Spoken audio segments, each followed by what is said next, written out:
வணக்கம் நண்பர்களே. 60 வயதுக்கு பிறகு பலருக்கும் முதலில் பலவீனமாக தொடங்கும் பகுதி எது தெரியுமா? நம்மளுடைய கால்கள் தான். முன்பு போல வேகமா நடக்க முடியாத ஒரு நிலை, படிக்கட்டில் ஏறும்போது மூச்சு வாங்குவது, கால்களில் எப்போதும் ஒரு சோர்வு, மூட்டு வலி அதிகமா இருக்கிறது. இப்படி பல பிரச்சனைகள் வயது அதிகரிக்கும் போது உருவாகிறது. ஆனா ஒரு நல்ல செய்தி இருக்கிறது. சரியான உணவுகளை தொடர்ந்து சாப்பிட்டா 60லும் 70லும் கூட கால்கள் தசை வலிமையாகவும் எலும்புகள் உறுதியாகவும் இருக்க முடியும். இன்னைக்கு வீடியோல கால்களின் ஆரோக்கியத்தை பாதுகாக்க உதவும் 5 அற்புதமான உணவுகளை பற்றி தான் விரிவா பார்க்க போகிறோம். வீடியோவை முழுமையா பாருங்க. இந்த ஒரு வீடியோ உங்களுடைய ஆரோக்கியத்திற்கு பயனுள்ளதாக இருக்கும். நம்ம முதலாவதா பார்க்கக்கூடிய ஒரு உணவு என்னன்னா முட்டை தாங்க. முட்டைங்கிறது வயதானவர்களுக்கு கிடைக்கக்கூடிய மிகச்சிறந்த புரத உணவுகள்ல ஒன்று. வயது அதிகரிக்கும் போது தசை இழப்பு ஏற்படும். இதனை மருத்துவத்துல சார்கோபீனியா என்று அழைக்கப்படுகிறது. தசை குறைய ஆரம்பித்தால் கால்களுடைய வலிமை குறையும். இதை தடுக்க தான் முட்டை உதவுகிறது. முட்டையில் இருக்கக்கூடிய ஊட்டச்சத்துக்கள் என்னன்னா உயர்தர புரதம், vitamin D, vitamin B12, selenium, choline. கால்களுக்கு கிடைக்கக்கூடிய நன்மைகளை பார்க்கலாம். தசைகளை பாதுகாக்கிறதுக்கும் நடைப்பயிற்சி திறனை மேம்படுத்துறதுக்கும் விழும் அபாயத்தை குறைக்கிறதுக்கும் பயன்படுது. எலும்புகளை வலுப்படுத்துறதுக்கும் பயன்படுது. எப்படி சாப்பிட வேண்டும்னா தினமும் 1 அல்லது 2 வேக வைத்த முட்டைகளை எடுத்துக்கலாம். எண்ணெயில் பொரிக்கிறத விட வேக வைக்கிறது தான் மிகவும் சிறந்தது. ஸோ ஆம்லேட், ஆஃப் ஆயில் இந்த மாதிரி வெரைட்டியாக இருக்கும். ஸோ அதை எல்லாமே தவிர்த்துட்டு நீங்கள் பாயில் பண்ண நல்லாவே பாயில் பண்ணணும். ஹாஃப் ஆயிலாம் பண்ணக்கூடாது. நல்லா பாயில் பண்ண முட்டையை சாப்பிட்றது தான் சிறந்தது. அடுத்து நம்ம இரண்டாவதாக பார்க்கக்கூடிய ஒரு உணவு என்னன்னா பாதாம் தாங்க. பாதாம் ஒரு சூப்பரான உணவாக கருதப்படுகிறது. ஏன்னா இதில் இருக்கக்கூடிய மெக்னீசியம் மற்றும் விட்டமின் இ கால்களின் ஆரோக்கியத்திற்கு மிகவுமே முக்கியமானது. பாதாம் ஏன் ரொம்ப முக்கியம்னா மெக்னீசியம் குறைபாடு இருந்துச்சுன்னா தசைப்பிடிப்பு, கால்வலி, சோர்வு, நடப்பதில் சிரமம் போன்ற பிரச்சனைகள் ஏற்படலாம். பாதாமை சாப்பிட்றதுனால என்ன நன்மைகள் ஏற்படும்னா தசையுடைய செயல்பாட்டை மேம்படுத்தும், நரம்பு மண்டலத்தை பாதுகாக்கும், இரத்த ஓட்டத்தை அதிகரிக்கும், கால்களுக்கு நல்ல ஒரு சக்தியை கொடுத்து கால்களுடைய அடர்த்தியை மேம்படுத்தும். அதாவது எலும்புகளுடைய அடர்த்தியை மேம்படுத்தி கால்களுக்கு ஒரு வலுவை கொடுக்கும். எவ்வளவு பாதாம் சாப்பிடணும்னா தினமும் 5லிருந்து 10 பாதாம் எடுத்துக்கிட்டா போதும். இதை எப்படி சாப்பிடணும்னா இரவில் ஊற வச்சு காலையில் தோலை நீக்கி சாப்பிட்றது தான் சிறந்த முறை. நீங்கள் அப்படியே சாப்பிட்டீங்கன்னா அந்த முழு ஊட்டச்சத்துக்களும் உடல் உறிஞ்சாது. ஏன்னா பாதாமோட தோலில் டேனின் அப்படின்னு சொல்லக்கூடிய ஒரு பொருள் இருக்குது. அது முழு ஊட்டச்சத்தையும் உறிஞ்சு விடாமல் பண்ணிடும். அதனால தான் இரவில் ஊற வச்சு காலைல தோலை நீக்கி சாப்பிடும் பொழுது உங்களுக்கு செரிமானமும் வேகமாக ஏற்படும். உங்களுக்கு முழுமையான ஊட்டச்சத்தும் உடல் உறிஞ்சி கொள்ளும். ஸோ ஊற வைத்த பாதாமை காலையில் வெறும் வயிற்றில் எடுத்துக்கிறது தான் மிக ஆரோக்கியமானது. ஸோ காலையில் வெறும் வயிற்றில் தோலை நீக்கிட்டு சாப்பிடுங்க. முழு ஊட்டச்சத்துக்களும் உங்கள் உடலுக்கு கிடைக்கும். உங்களுடைய கால்கள் நல்லா வலுவாக்கப்படும், ஸ்ட்ரென்த் ஆக்கப்படும். அடுத்து நம்ம மூணாவதா பார்க்கக்கூடிய ஒரு உணவு என்னன்னா முருங்கைக்கீரை தாங்க. முருங்கைக்கீரை ஊட்டச்சத்துக்களுடைய பொக்கிஷம் அப்படின்னு சொல்லலாம். அந்த அளவுக்கு இதுல ஊட்டச்சத்துக்கள் நிறையவே இருக்குது. இதுல இருக்கக்கூடிய முக்கியமான சத்துக்கள் என்னன்னா calcium, iron, potassium, vitamin A, vitamin C, protein அப்படின்னு எக்கச்சக்கமான ஊட்டச்சத்துக்களை கொண்டது முருங்கைக்கீரை. ஆனா இது பார்ப்பதற்கு சாதாரண ஒரு கீரையா தெரியும். ஆனா இதனுடைய சத்துக்கள் நிறையவே நம்ம உடலுக்கு மிகவும் அத்தியாவசியமான சத்துக்களை கொண்டது முருங்கைக்கீரை. கால்களுக்கு கிடைக்கக்கூடிய நன்மைகள் என்ன அப்படிங்கிறத பார்த்துடலாம். கால்சியம் எலும்புகளை வலுப்படுத்தும். அந்த கால்சியம் நிறையவே முருங்கைக்கீரையில் இருக்குது. இதில் இருக்கக்கூடிய இரும்பு சத்து ரத்த ஓட்டத்தை மேம்படுத்தும். இதில் இருக்கக்கூடிய பொட்டாசியம் தசை பிடிப்பை குறைக்கிறதுக்கு பயன்படுது. சில ஆய்வுகளை என்ன சொல்லுதுன்னா முருங்கைக்கீரையை அடிக்கடி சாப்பிடக்கூடிய வயதானவர்களுக்கு எலும்பு அடர்த்தி சிறப்பாக இருக்குது அப்படின்னு சொல்லி ஆய்வுகள் ரிசர்ச் படி வெளியிட்டிருக்காங்க. ஸோ அந்த அளவுக்கு இது ஒரு நல்ல ஒரு மருத்துவ குணங்களை கொண்டது. ஊட்டச்சத்துக்கள் அதிகமாகவே இதில் இருக்குது. கண்டிப்பாக முருங்கைக்கீரையை எல்லாரும் எடுத்துக்கிறணும். எப்படி எடுத்துக்கிறணும்னா கீரையை கூட்டு செஞ்சு சாம்பார், சூப்பு இந்த மாதிரி வாரத்தில் 3லிருந்து 4 முறை எடுத்துக்கிறங்க.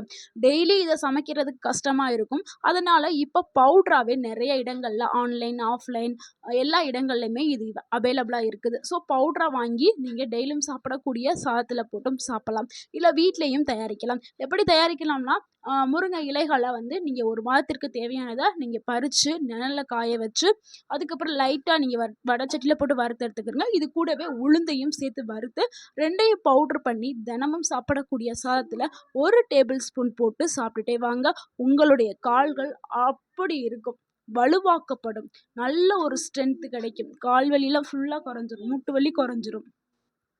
முருங்கை இலையோடைய பவர் தெரிஞ்சுதான் வெளிநாடுகள்ல முருங்கை இலையில கேப்சூல் மாத்திரை செஞ்சு வியாபாரம் செஞ்சுட்டு இருக்காங்க. அதாவது நம்ம நாட்டுல சாதாரண விளையக்கூடிய இந்த முருங்கை இலைகள வந்து கம்மியான விலையில வாங்கிட்டு போய் அங்க எக்ஸ்போர்ட் பண்ணி இது அதிகமான விலைக்கு வந்து விற்கப்படுது. நம்மளுக்கு இதனுடைய வேல்யூ தெரியாம நம்ம இத பயன்படுத்தாம இருக்கிறோம். இனிமே எல்லாருமே வந்து இந்த முருங்கை இலைகள கண்டிப்பா பயன்படுத்தணும். இந்த வீடியோ பார்க்குறவங்க கண்டிப்பா நீங்க தொடர்ந்து இந்த முருங்கை இலைகள சாப்பிட்டுட்டு வாங்க. உங்களுக்கு இருக்கக்கூடிய எல்லா பிரச்சனைக்கும் நல்ல ஒரு தீர்வ கொடுக்கும். கண் பார்வைய மேம்படுத்தும். ஏன்னா இதுல வந்து விட்டமின் ஏ அதிகமாவே இருக்குது. கண் பார்வைக்கும் வயதானவர்களுக்கு ஒரு சிறந்த உணவுனா அது நான் முருங்கைக்கீரை தான் சொல்லுவேன். ஏன்னா முன்னாடி பார்த்தது எல்லாமே நம்ம காசு அதிகமா குடுத்து வாங்கி சாப்பிடுற மாரி இருக்கும். இது சாமானிய மக்கள்னாலயும் இத ஈஸியா நம்ம வாங்கி சாப்பிடலாம். முருங்கைக்கீரை ஒரு கட்டு ரூ. 10. சில இடங்கள்ல அதுவாவே தானா மரமா காய்ச்சு கிடக்கும். முக்கியமா கிராமங்கள்லாம் வீட்டை சுத்தி 4 மரம் இருக்கும். ஆனா இத வந்து நம்ம பயன்படுத்துறது இல்ல. அதனால எல்லாருமே இந்த உணவ பயன்படுத்தணும். அடுத்து நம்ம 4வதா பார்க்கக்கூடிய ஒரு உணவு என்னன்னா கருப்பு உளுந்து தாங்க. தமிழர்களுடைய பாரம்பரிய சக்தி உணவுனா அது கருப்பு உளுந்து தான். கருப்பு உளுந்து உடலுக்கு மிகவும் பலம் தரக்கூடிய ஒரு உணவு. இதுல இருக்கக்கூடிய ஊட்டச்சத்து என்னன்னா protein, calcium, iron, magnesium, phosphorus அப்படின்னு எக்கச்சக்கமான ஊட்டச்சத்துக்கள் கருப்பு உளுந்துல இருக்கு. இதனால கால்களுக்கு என்ன நன்மை கிடைக்கும்னா தசைகள் வந்து வலுவாக்கப்படும், எலும்பு அடர்த்தி அதிகரிக்கும், மூட்டுக்கு ஆரோக்கியத்தை கொடுக்கும், உடல் சக்தியை உயர்த்தும். எப்படி சாப்பிடலாம்னா உளுந்துல உளுந்தங்கஞ்சி, உளுந்து அடை, உளுந்து களி இந்த மாதிரி வாரத்துக்கு 3 முறை எடுத்துக்கிடலாம். ஸோ உங்களால வாரத்துக்கு 3 முறை எடுக்க முடியல அட்லீஸ்ட் வாரத்துக்கு 1 முறையாவது கஞ்சி எடுத்துக்கிறங்க. இல்லை கஞ்சி என்னால் செய்ய முடியாது, நான் ரொம்ப பிஸியாக இருக்கேன் அப்படின்னா நான் சொல்கிறத நீங்கள் ட்ரை பண்ணி பாருங்க. உங்களுக்கு 1 மாதத்திற்கு தேவையான கருப்புளுந்தை வாங்கி அதை நல்லாவே வறுத்துக்கிறங்க. அந்த பச்சை வாசனை போகிற அளவுக்கு நல்லாவே ரோஸ்ட் பண்ணிக்கிறங்க. எண்ணெயெல்லாம் ஊற்றாம வெறுமனவே வறுத்துட்டு இது கூடவே எள்ளையும் சேர்த்து வறுத்து 2யுமே பவுடர் பண்ணி தினமும் குடிக்கக்கூடிய பாலில் 1 டேபிள் ஸ்பூன் நீங்கள் ஆட் பண்ணி டெய்லியும் குடிச்சிட்டு வாங்க. உங்களுக்கு நல்லதொரு மாற்றம் தெரிய ஆரம்பிக்கும். இந்த உணவுகளோடு சில டிப்ஸ்களையும் கொடுக்குறேன். அதையும் சேர்த்து ஃபாலோ பண்ணுங்க. கால்களை பலமாக வச்சுக்கிறதுக்கு கூடுதலான குறிப்பு, தினமும் நடக்க வேண்டும். நடைப்பயிற்சிங்கிறது ரொம்பவே முக்கியம். நம்ம என்ன நினைக்கிறோம், வயசாயிடுச்சு இனிமேல் ஓய்வு எடுப்போம் அப்படின்னு சொல்லிட்டு நீங்கள் ஓய்வு எடுத்தீங்கன்னா அடுத்து நடக்கவே முடியாது.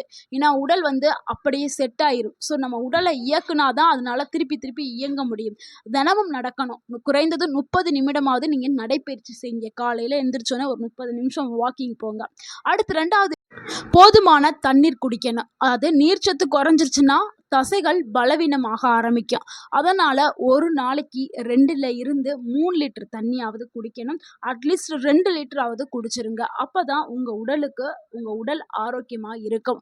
அடுத்து 3வது விஷயம் என்னன்னா வெயில்ல நிக்கணும். ஏன் வெயில்ல நிக்க சொல்றேன்னா விட்டமின் டி ரொம்பவே முக்கியம். என்னதான் நம்ம இந்த உணவுகள் கால்சியம் நிறைந்த உணவுகளை நம்ம சாப்பிட்டாலும் அந்த கால்சியம் சத்தை உடல் உறிஞ்சுறதுக்கு விட்டமின் டி அப்படின்னு சொல்ற ஒரு சத்து உடலுக்கு தேவை. விட்டமின் டி உடல்ல இருந்தாதான் நம்ம கால்சியமான நம்ம சொன்ன அந்த உணவுகள்லாம் கால்சியம் இருக்குது. ஸோ அதெல்லாமே உறிஞ்சோம். அதுக்காக தான் வெயில நிற்க சொல்கிறோம், விட்டமின் டிக்காக. இது காலை வெயில நீங்கள் நிற்கணும். இது அதாவது காலையில் 7லேருந்து 9 மணிக்குள்ளே இருக்கக்கூடிய வெயிலில் நீங்கள் ஒரு 15 நிமிஷமோ இல்லை 20 நிமிஷமோ வெயிலில் உட்காருங்க, இல்லை நடங்க, இல்லை யோகா மாதிரி மூச்சு பயிற்சி செய்யுங்க. ஆனால் வெயில் உங்கள் மேலே படணும், அந்த மாதிரி பண்ணுங்க விட்டமின் டிக்காக. அடுத்து 4வது விஷயம் என்னன்னா உடல் எடையை கட்டுப்படுத்துறது தான். அதிகமான எடையில நீங்க இருந்தீங்கன்னா மூட்டுகளுக்கு அழுத்தம் கிடைச்சு மூட்டு வலி அதிகமாகும். ஸோ மூட்டுகளுக்கு இடையில இருக்கக்கூடிய அழுத்தத்தை கம்மி பண்றதுக்கு உடல் எடையை குறைச்சே ஆகணும். ஸோ 4வது விஷயம் இதை நீங்க ஃபாலோ பண்ணுங்க. அடுத்த 5வது விஷயம் வந்து போதுமான தூக்கம் வந்து கண்டிப்பா தேவை. ஒரு நாளைக்கு 7லேருந்து 8 மணி நேரம் கண்டிப்பாக தூங்கணும். அப்பதான் தசை மீட்பு இருக்கு, அது ரொம்பவே அவசியமானது. உங்களுடைய உடல் வந்து ரிப்பேர் ஆகிற டைமே அந்த நைட்டு தூங்குற டைம் தான். அதனால 7 to 8 மணி நேரம் நல்லா தூங்கிட்டீங்கன்னா எந்த ஒரு நோயுமே உங்களுக்கு வராது. தவிர்க்க வேண்டிய உணவுகள் என்ன அப்படின்னா, அதிகமாக சர்க்கரையை பயன்படுத்தாதீர்கள். சீனியெல்லாம் அது மாதிரிலாம் சுகர் ஐட்டங்கள் எதையுமே அதிகமாக பயன்படுத்தாதீர்கள். முடிஞ்ச அளவு தவிர்க்கிறது ரொம்பவே நல்லது. அதே மாதிரி artificial cool drinks, soda, Pepsi, 7up இந்த மாதிரியான கூல்ட்ரிங்க்ஸை பயன்படுத்தாதீங்க. அதிக எண்ணெயில் பொரித்த வறுத்த உணவுகளை பயன்படுத்தாதீங்க. பதப்படுத்தப்பட்ட ப்ராசஸ்டு ஃபுட்டு அது பயன்படுத்தாதீங்க. மைதா, உப்பு அந்த உணவுகளையும் பயன்படுத்தாதீங்க. ஏன்னா இது எல்லாமே எலும்பு மற்றும் தசை இது எல்லாமே ஆரோக்கியத்தை பாதிக்கக்கூடிய உணவுகள். ஸோ இந்த உணவுகளை தவிர்க்கிறது ரொம்பவே நல்லது. நண்பர்களே, 60 வயதிற்கு பிறகு கால்கள் பலமாக இருக்க வேண்டும் என்றால் விலையுயர்ந்த மருந்துகளோ மாத்திரைகளோ தேவையில்லை. தினசரி உணவில் முட்டை, பாதாம், முருங்கைக்கீரை, கருப்பு உளுந்து இந்த 4 உணவுகளை தொடர்ந்து நீங்கள் சேர்த்துக்கிட்டே வந்தீங்கன்னா கால்களுக்கு நல்ல ஒரு வலிமை, தசை ஆரோக்கியம், எலும்பு உறுதி இவை எல்லாமே மேம்பட உதவும். இந்த வீடியோ உங்களுக்கு பயனுள்ளதாக இருந்திருந்தா இந்த வீடியோக்கு ஒரு லைக் பண்ணுங்கள். இந்த வீடியோவை உங்களுடைய ஃப்ரெண்ட்ஸ் அண்ட் ஃபேமிலிக்கு ஷேர் பண்ணுங்கள். மறக்காமல் நம்ம சேனலை சப்ஸ்கிரைப் பண்ணுங்கள், சப்போர்ட் பண்ணுங்கள், கமெண்ட் பண்ணுங்கள். தேங்க்யூ ஃபார் வாட்சிங்.